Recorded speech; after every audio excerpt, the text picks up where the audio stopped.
Abategetsi ba Indonesia bakuye mu mabanga umukuru ajejwe igipolisi mu gisagara ca Malang, ahari kimwe mu bibuga vy'umupira w'amaguru kw'isi cabayemwo isanganya rigahitana abantu benshi kuri uyu wa gatandatu. Umuvugizi wa polisi ku rwego rw'igihugu yavuze ko Haidate yakuwe mu mabanga yiwe, ariko nta vyinshi yavuze ku ruhara yagize. Abantu 125 barishwe mu kugwanagwana ko kwadutse inyuma y'uko igipolisi catera ibisasu birekura imyotsi ku bakunzi b'umupira igihe wari urangiye. Abantu barenga 30 muri bo bari abana. Leta yashizeho umugwi ujejwe amatohoza. Abategetsi ba Somalia bavuze ko umuyobozi mukuru w'umugwi Al-Shabaab yiciwe mu manuko bw'ico gihugu.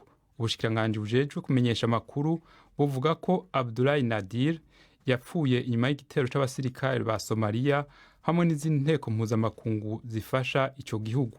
Uyo mugwi w'intagondwa za Islam uherutse gutakaza abagwanyi baharugwa mu mirongo n'uturere tunini inyuma y'ugusugerezwa n'igisirikare. Inkuru ya Emmanuel Igunza mushikizwa na Yvette Kabatesi. Urupfu rwa Abdullah Nadir, umwe mu bashinze Al-Shabaab, rwabaye kwa gatandatu, ni igihombo gikomeye kuri uwo mutwe w'intagondwa ubu uriho utakaza mu buryo bwihuse ibirindiro byawo mu majyepfo no hagati mu gihugu. Ibitangazamakuru byaho bivuga ko Nadir, uzwi ku izina rya Sheikh Nadir, yishwe mu gitero cy'indege zitagira dereva, ariko ibyo ntibiremezwa. Amerika ifasha ingabo za Somalia isanzwe igaba ibitero byo mu kirere byo kurwanya uwo mutwe ufitanye isano na Al-Qaeda. Nadir yafatwaga mu buryo bukomeye nk'ushobora kuzasimbura umuyobozi uriho ubu wa Al-Shabaab Ahmed Omar Diriye, ndetse hari harashizweho igihembo cya $3 million cyo kumufata. Guverinoma nshya ya Somalia yaburiye ko izahangana n'abarwanyi ba nyirabayazana b'imvururu zikomeye mu gihugu zimaze hafi imyaka 20.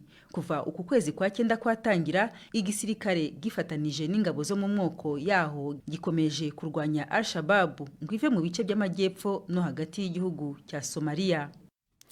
Inama nshingamateka yo mu Burusiya yemereje icari mu nteguro y'itegeko yomeka uturere tune twa Ukraine ku Burusiya. President Putin yamenyesheje mu ndwi iheze iyo ntumbero inyuma y'amatora ya kamarampaka yaneguwe na benshi bavuga ko ari nk'ikinamico. Iyo nteguro y'itegeko izocija mu nama nkenguzamateka, kandi naho nyene n'abantu benshi bazoyigwanya nk'uko byabaye uyu munsi. Ayo matora yabaye mu gihe inteko za Ukraine zibandanya gutera zija imbere mu turere Uburusiya bumaze kwita ubwayo. Uburusiya bwavuze bushimitse ko buzokoresha muri Ukraine inkoho za nucleaire inyuma y'ico bwise igenzura ry'irya nino kandi rifaditse. Ku mpera z'indwi iheze, umurongozi w'abacecene Ramzan Kadyrov afatwa nk'ucuditse na President Putin yavuze ko Uburusiya bugomba kuraba ingene ubuhinga bwo kurwanisha inkoho za nucleaire bwokoreshwa mu gutesha abanya Ukraine gutera baje imbere. Avugana n'abanyamakuru, umuvugizi wa leta y'Uburusiya Dmitry Peskov yavuze ko ingingo nk'iyo idashobora gufatwa mu bishobisho. Kuva mu ntango y'igikorwa kidasanzwe cya gisirikare, Ramzan Kadyrov yarakoze byinshi kandi yaratanze, kandi n'ubabandanya atanga intererano cyo kimwe n'igihugu cyose mu irangurwa ry'ico gikorwa kidasanzwe cya gisirikare. Ikindi naco, no mu bihe bigoye cyane, ibishobisho no kubyigizayo iyo uri kwihweza ibikwiye gukorwa. Dushima kwihweza ibintu twigengesera kandi tutagendeye ku marangamutima.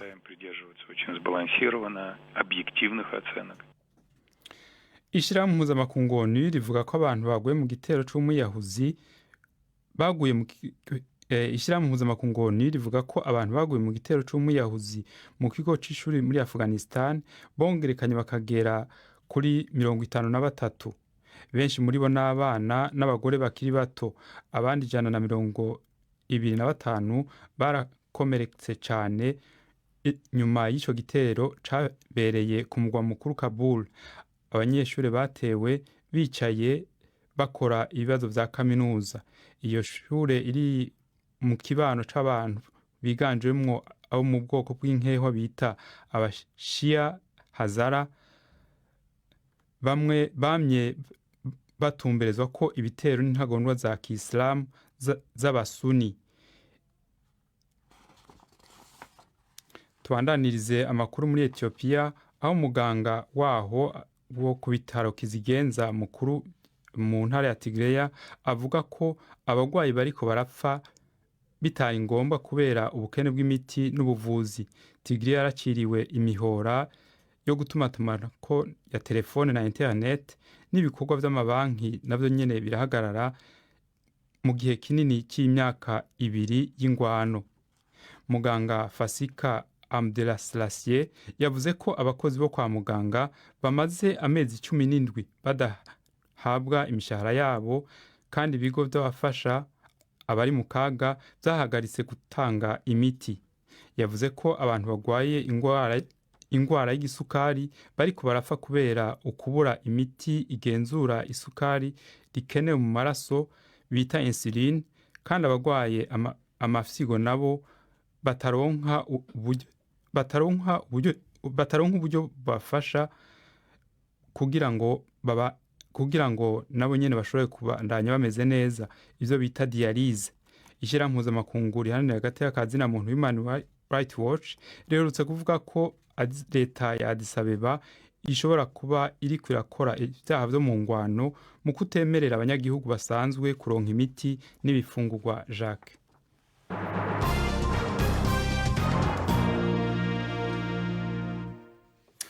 Aya makuru reka tuyahere muri Burkina Faso. Nyuma yo guhirika ubutegetsi bwa gisirikare bwari busanzwe mu gihugu cya Burkina Faso, umutegetsi mushya Kapitene Ibrahim Traoré yasabye abaminisitiri be gukora mu buryo bwihutirwa kugira ngo barangize ibibazo biri mu gihugu birimo no kurwanya imitwe yitwaje intwaro igendera ku matwara akaze idini ya Islamu. Umuvugizi wa leta yavuze ko Lieutenant Colonel Paul Henri Damiba wari usanzwe ari ku butegetsi yahungiye muri Togo. Ni nkuru ya Prime ndi ku magenge. Mu majwi yahanahanywe cyane ku mbuga hwaniro, Lieutenant Colonel Henri Damiba avuga ko yifurije umutegetsi mushasha wa Burkina Faso kuroranirwa muri vyose. Ntibiramenyekana niba yari wenyene igihe ayo majwi yafatwa. Bivugwa ko Lieutenant Colonel Damiba kuwa Mungu ariho yemera icese ko avuye ku butegetsi, nawe ubutegetsi bushasha bumwemerera kubahiriza ibintu indwi, harimwo gukingira umutekano wiwe n'uw'umuryango wiwe, umwumvikano w'uko habandanywa umugambi wo kunywanisha abanyaburkina Faso, hamwe no kubahiriza kwiyemeza gusubiza ubutegetsi mu minwe y'abanyagihugu basanzwe abasivile mu kiringo c'imyaka 2. Hari intumwa z'ishirahamwe ry'ibihugu vya Afrika y'uburengero CEDEAO zitezwe gushika i Ouagadougou uyu munsi gufasha guhoyahoya ibintu inyuma y'iyo kudeta igira kabiri muri uyu mwaka. CEDEAO co kimwe n'ishirahamwe rya Afrika yompi yari yamirije iryo tembagazo ry'ubutegetsi, asaba ko bwosubizwa kwisunga ibwirizwa nshingiro bitarenze mu kwezi kw'indwi mu mwaka uza. Umukuru mushasha Kapitene Traoré avuga ko igihugu gihanzwe n'ibibazo vyihuta mu bisata vyose. Yasabye abashikiranganje gukora bihuta, ashaka inyishu zihuta ku bibazo bikomeye, ico bamwe babona nko gushaka kwerekeza ku Burusiya. Ubufaransa n'Uburusiya biri mu rugamba rwo kurushanya kugira ijambo mu bihugu vyinshi vyahoze bitwawe gikoroni n'Ubufaransa muri Afrika y'uburengero niyo hagati. Reka turaza gukomereza ku busesenguzi kuri iyo nkuru mu kanya, reka ariko tubanze tunyarukire mu Burundi ku kibazo cy'indwara zo mu mutwe. Mu nama herutse kubera i Bujumbura ku kibazo cy'indwara zo mu mutwe, umuyobozi w'ishyirahamwe Aruma Burundi risanzwe ryita ku barwayi ba malaria Albert Mbonerane yavuze ko igihe kigeze kugira ngo abafite ibibazo byo mu mutwe bitabweho kurusha uko bisanzwe. Yavuze ko abafite ibibazo nabo bashyirwa mu barwayi bishingirwa mu buvuzi bwa mituwele. Navugaye nawe mu kanya kashize maze atangira asobanurira aho abafite ibibazo byo mu mutwe ubusanzwe boherezwa. Urumva n'ubu baracagira ngo nibaje kwa Rojanti, mugabo natwe mu ishirahamwe ryacu yitwa Aruma Burundi mu bisanzwe ryari gishinzwe kurwanya malaria, mugabo dusanze n'ico kibazo kihari tugira tuti no twofasha iki kuko ubonye nk'umuntu ari mw'ibarabara agenda yambaye ubusa n'iki ukagira uti reka tumufashe. Abahinga babinonosoye baragenda bagahimiriza abantu ati mubonye umuntu ameze gutya muratubwira, hama n'ikigoro ubu turakira abantu baza batwitura kugira ngo umuntu abahanure yumvirize inkomoko y'ayo magara yiwe atameze neza mu mutwe. Hari abo dushobora guha imiti ariko tubonye agwaye cyane natwe tumujyana kwa rojanti. Ubwo rero ni ikigo mwashyizeho cyo kunganira icyo cyo kwa rojanti. Niko nobivuga kuko dusanze umuntu atararemba cyane turamuherekeza abahinga muri ivyo abapsikologe bakabumviriza bakagira bati bimeze gutya. Hama hari ushobora gusanga mu muryango batamwakira neza no kubaherekeza kugira umuntu abafashe gutora inzira nziza yo batuma bashobora kuva muri ivyo turimwo. Ariko iruhande yabo bagwaye mu mutwe hari abandi sinzi ko ico bita abanywarumogi ibiyayuramutwe nabo kandi barahari n'ubwoko bubiri bw'indwara. Umuntu ashobora kuja kunywa urumogi tazi icatumye aja kunywa urwo rumogi n'iki ugasanga yahevye amashure yabaye nyene nk'umuntu ho ngaho gutyo ataca ariko arimarira. Ivyo vyose rero n'inyigisho twinda kuza turaba kugira ngo amenye yuko kunywa urumogi birafite ingaruka mbi ku magara yiwe, ejo usanga atawuzima azogira n'umuryango ugasanga urahamerewe nabi. Ku bijyanye n'imiti mubafasha kuyigura cyangwa muyibahera ubuntu?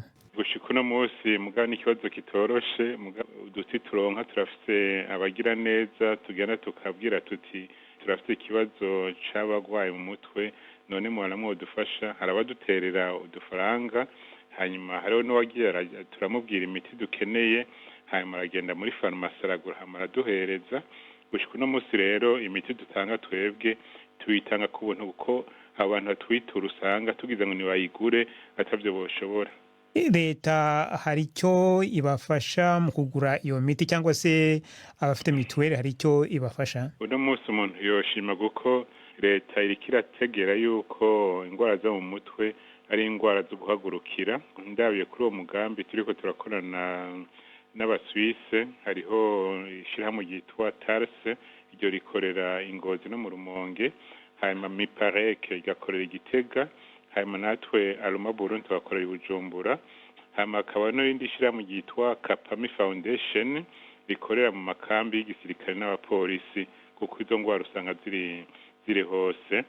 Leta itabifashe itashyizemo inguvu ivyo turiko turakora ntaho vyoshika. Ivyo rero biranejeje, ni intambwe ikwiye. Nga navuze turacyari mu maprovince ane, ni make uravye amaprovince y'igihugu 18.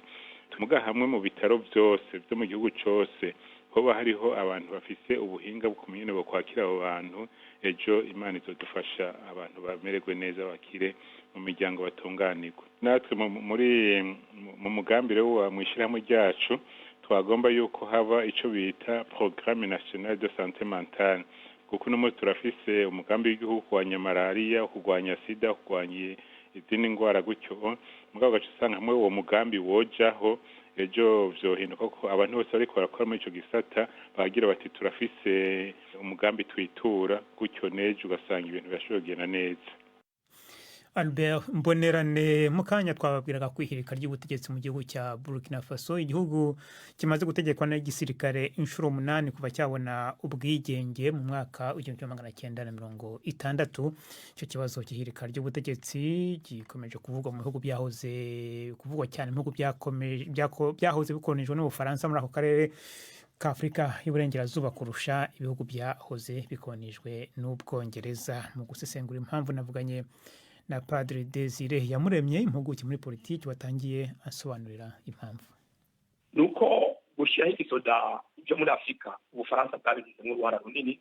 Nibaza nti mbere y'inyigisho babahaye bagiye mu gisirikare arishobora burya yigisha nk'abofisiye bose bamwe bihugu byo muri Afrika yakolonijwe mbere abarundi bahora bajanye yakolonijwe n'Ubufaransa bita école sensible nka bose niyo bacamo kwiga.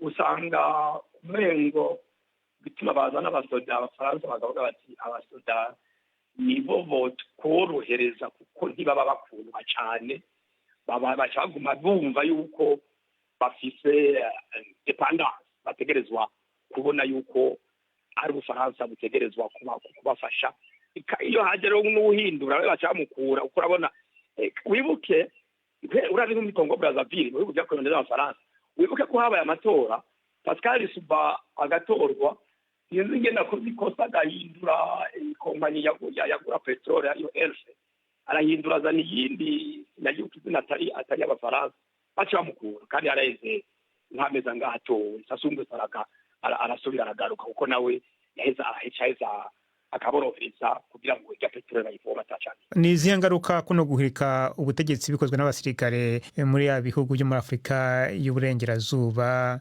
zishobora kugira kuri demokarasi? Twabonye nko muri Guinea mu gihe cyashize hariho ubutegetsi bwatowe n'abaturage bwa perezida Alpha Conde, ariko igihe igisirikare cyamuvanagaho wabonye ko hari abaturage bagishyigikiye. Ndetse nabaza gusa ingaruka icyo nibaza ni ingene abo bantu baba batowe mu nzira ya demokarasi nabo nyine baheza bagatwarira abenegihugu babo. Nk'ubyo muri Burkina Faso bamukura byari byanse kandi hakaba harimo n'ibintu cyo kunyonyeza. Uwo muri Guinea ahubwo uwo muri Guinea we biranumvikana kuko yari yahinduye ibwirizwa shingiro nibaza ko yari hari gushaka kwa Noveya kwa bene gihugu. Oya ndavuga niwe muri Burkina bakuye kavando. Urabona byari byase abantu bari mu gushika Noveya iwagadogo bajya bagwanya Burkina Faso. Ikibazo nibaza ni mbega igihe habaye ya conference y'iraboro ibwira abanyafrika ati nimugire demokarasi nk'ingendo yo gutegeka Afrika. Umuntu kwibaza ati mbega mu vyerekeye ivy'ubumenyi no mu vyerekeye imico yacu ubwo twari twiteguye kugira ngo twumve ko amatwara ya demokarasi yo ducenye. Ubwo ikindi cya kabiri nibaza ubwo nkumbure i demokarasi twibaza uko abazungu bayumva ubwo niko tuyumva. Ni ibibazo nkunda kwibaza ibintu nka bene ivyo bishitse. Ubwo inzego z'umutekano dukunda kugira muri Afrika zirumva uruhara ziba zifite muri leta neza ko atari ibyo by'ugwirika ubutegetsi uretse ko habaho d'etat legitime. Icyo nibaza muri Afrika buri gihe iyo habaye kudeta usanga umuryango w'umwe bwa Afrika ufata ibyemezo ugafatira ibyemezo icyo gihugu kudeta yabayemo, ariko usanga ibyo bidaca intege abashaka kuzikora kubera niyo afite avuga amajambo akora umugabo nta bushobozi bwo coercition baheza bafite bavuga ngo tugenda gusubiza uyu muntu kanaka ku butegetsi.